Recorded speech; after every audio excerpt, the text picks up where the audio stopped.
those free local services. Talk to your doctor or pharmacist. Don't try to white-knuckle it alone if you don't have to. Use the support that's there. Yes. And tell your friends and family you're quitting. Ask for their support and understanding. It helps. Also, and this is crucial, keep trying. Most people take a few attempts to quit for good. If you slip up, don't see it as failure. Learn from it, reset, and go again. Persistence is key. That's reassuring. Any other day-to-day tips? Yeah, focus on your reasons for quitting. Why are you doing it? Write those reasons down, stick them on the fridge, set reminders on your phone, keep them front and center. Motivation reminders. Good one. Change your routines. If you always smoked after dinner, go for a walk instead. Break those old associations and keep busy, especially your hands and mind when a craving hits. Exercise is great, hobbies, fiddling with a pen, stress ball, anything to distract yourself. Great practical stuff. Now, about NRT, you mentioned different types. How do people use it most effectively? Good question. Well, understanding the types helps. Patches give that slow, steady release of nicotine, good for background cravings. But things like gum, lozenges, sprays, they work faster for those sudden, intense urges. So maybe use both. Often, yes. Combining them can be really effective.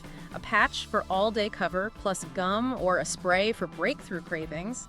But the best bet is to talk to a professional stop smoking advisor, pharmacist, doctor. They can advise on the right type, the right strength, and how long to use it for. Tailored advice again. Exactly. And remember, NRT is safe.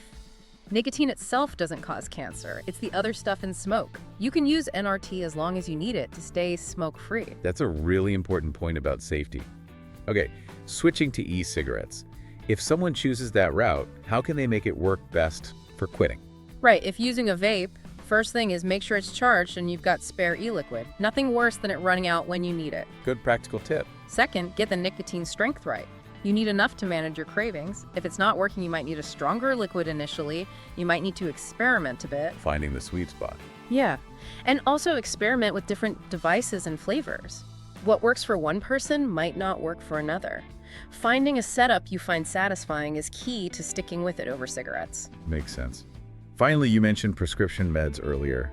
Varenicline and bupropion. Anything else people need to know? Just that they are another effective option. They work differently from NRT, acting on the brain to reduce cravings and make smoking less satisfying.